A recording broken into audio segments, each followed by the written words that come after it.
Hello and welcome to with me, Narenare Cheer, with another video of Weekly Android with the second week of anime that is ending for this season, I guess. One more week of the season, I think, at this point for the most part. Everything else ending next week, but yeah. Anime that ended this week that I was watching, starting with Dahlia in Bloom, which, yeah, I would say it was decent at best, to be honest. Romance-wise, it was okay, but Dahlia and Wolf basically just friend zone each other the entire fucking time, so there really is no chance of any actual progress when it comes to romance, which is kind of annoying. But yeah, it's also an isekai, so yeah, that only really matters because that's basically just how Dahlia comes up with all of her inventions and stuff. That's literally the only way that the whole isekai thing actually comes into the story. The animation is honestly not very good either, especially when it comes to the shadows. Those are honestly pretty fucking bad.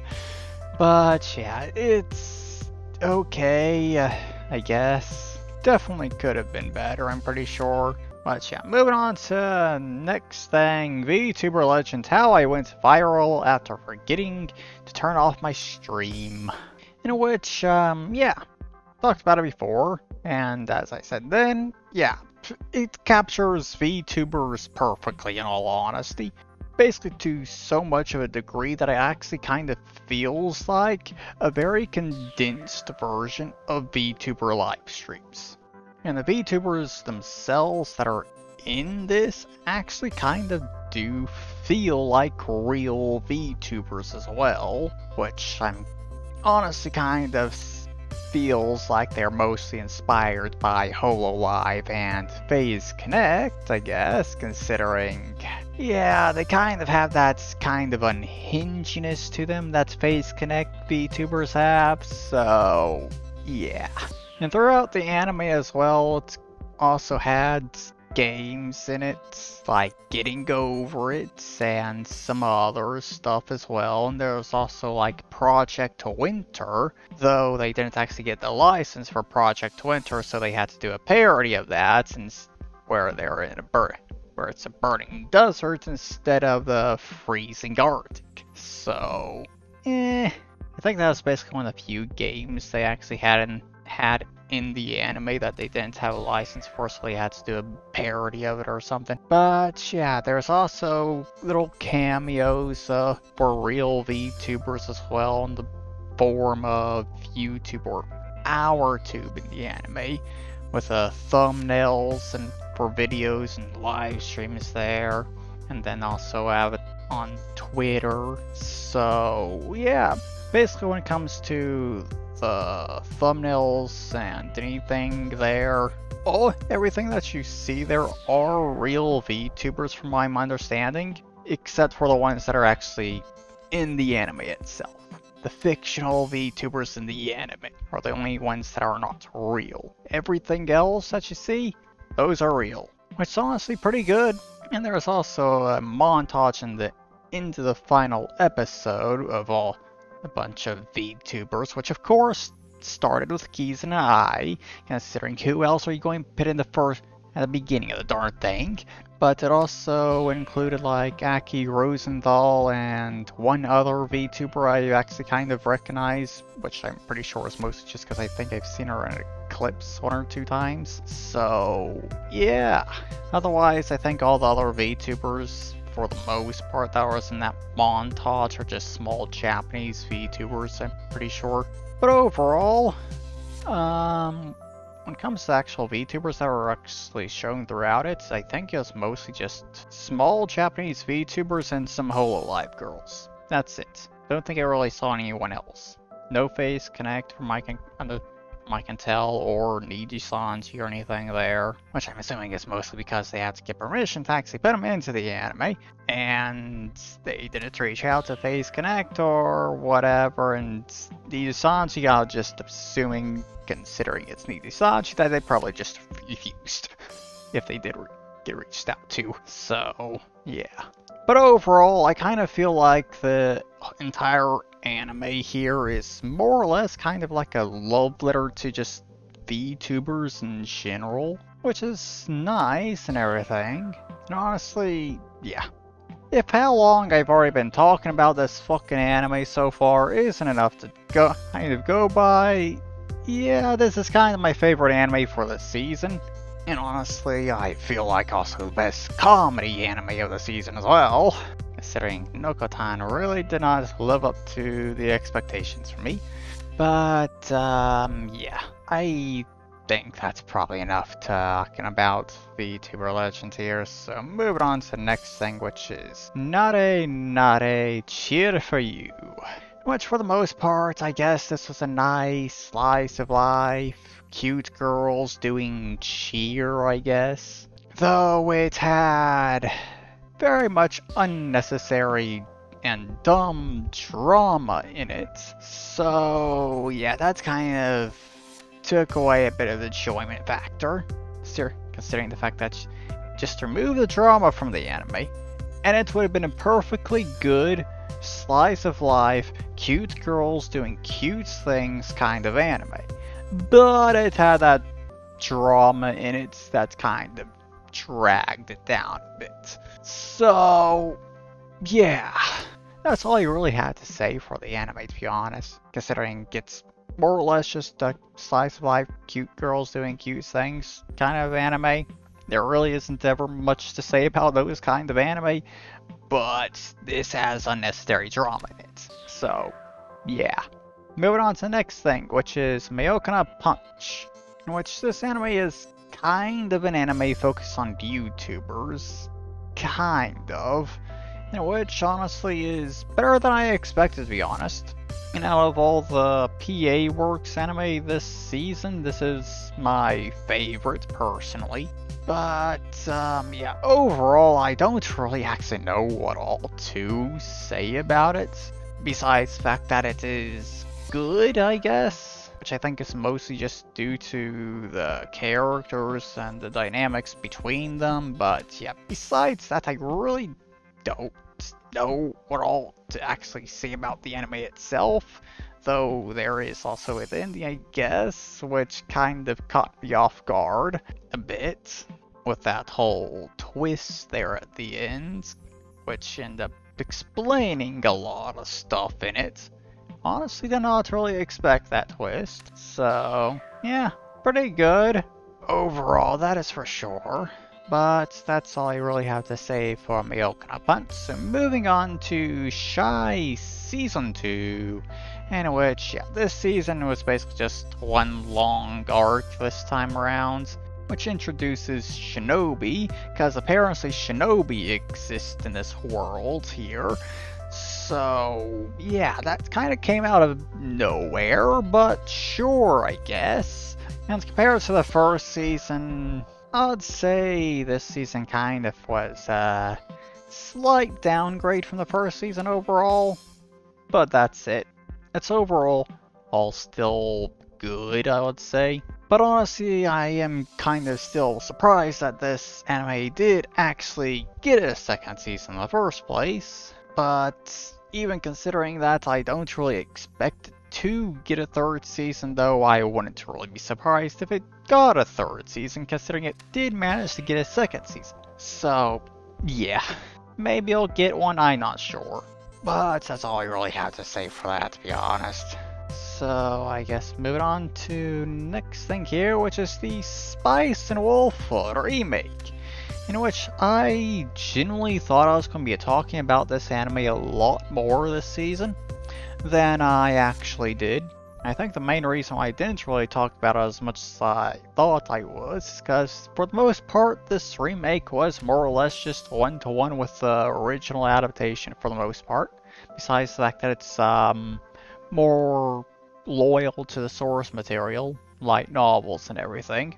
Just kind of correcting the beginning of it and getting Yara as the antagonist at the beginning, I guess, instead of the girl, which I don't remember the name of currently on the top of my head, but she did have a little cameo in the background during all that as well still. But besides that, for the most part, this remake, yeah, I think there's only really one or two things that I could really say are a downgrade from the original adaptation, and everything else is just as good or better. So, more modern art style and everything, not really bad.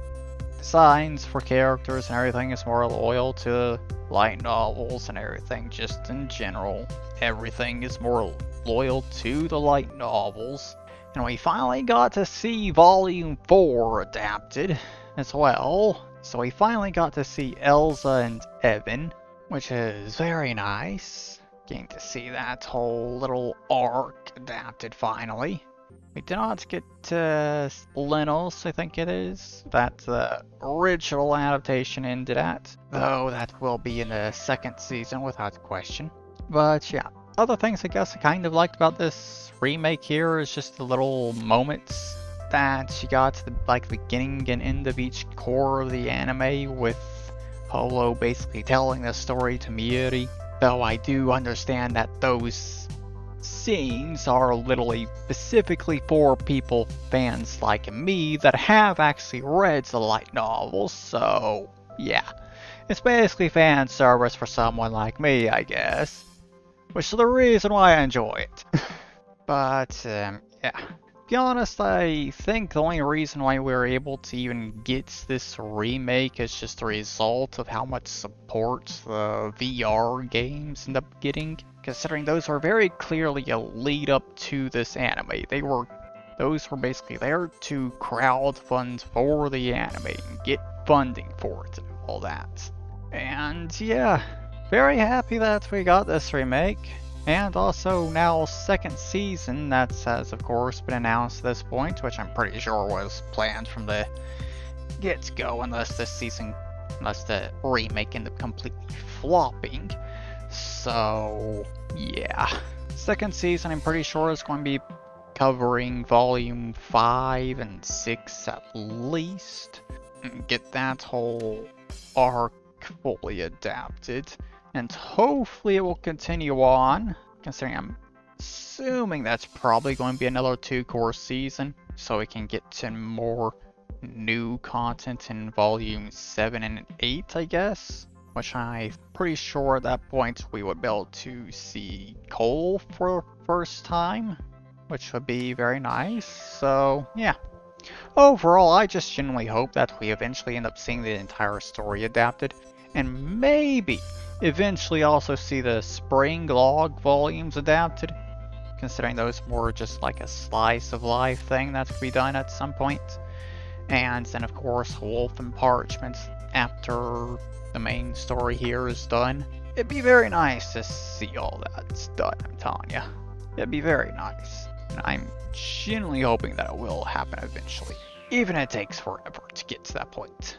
But yeah, that's all I really have to say for the Spice and Wolf remake, currently at least. So moving on to the next thing, which is the magical girl and the evil lieutenant used to be archenemies. And it's basically just a nice, short, wholesome romance and not much else, to be honest. So yeah, each episode is only 12 minutes long, considering they're just really isn't much for the studio actually had to work with, considering the author of the manga died back in 2015, so it's very short, and even with what was available, they had to make quite a bit of anime original stuff apparently to actually even fill out 12-minute episodes basically.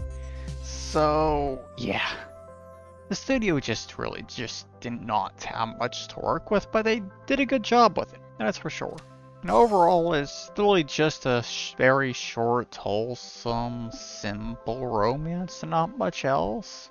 They did good with what they had, that is for sure. But yeah, moving on to the next thing here. No longer allowed in another world, which is another one of the better anime of the season, I think, to be honest here. But yeah. Start things off here, I just want to mention how weird it is that Danzai has kind of started getting some love out of nowhere, to be honest, considering he basically has this anime to himself at this point, and he's been mentioned in a few other anime this season as well. It's just like, where the hell did all this come from all of a sudden? But yeah, the anime itself here is basically a parody of the entire isekai genre, to be honest, and it's pretty good. The villains in it are decent at the very least. Some of them get redemption and get a good end and all that, while others are completely irredeemable and, of course, die. So, yeah. And then you also got the comedy in it with Sensei Dansai just constantly wanting to die the entire time, and of course always failing. But, yeah. Honestly, I generally do hope this gets into second season, considering I just genuinely really enjoyed it, to be honest. Don't really have much else to say for it to be here. So, moving on to next thing, which is Love is Indivisible by Twins, which was easily one of the worst romance anime I have seen in quite a while. Cause, yeah, just all the characters are fucking bad. June is, of course, your typical dumb, indecisive romance harem protagonist, basically. But at the very least, I guess, he does admit the fact that he is indecisive, so that's a plus for him, I guess. Then you got the girls, starting with Rumi, who is kind of just stupid considering the fact that she went out with June for an entire fucking year and then broke up with him because she was feeling guilty about going out with him when her sister is also in love with him.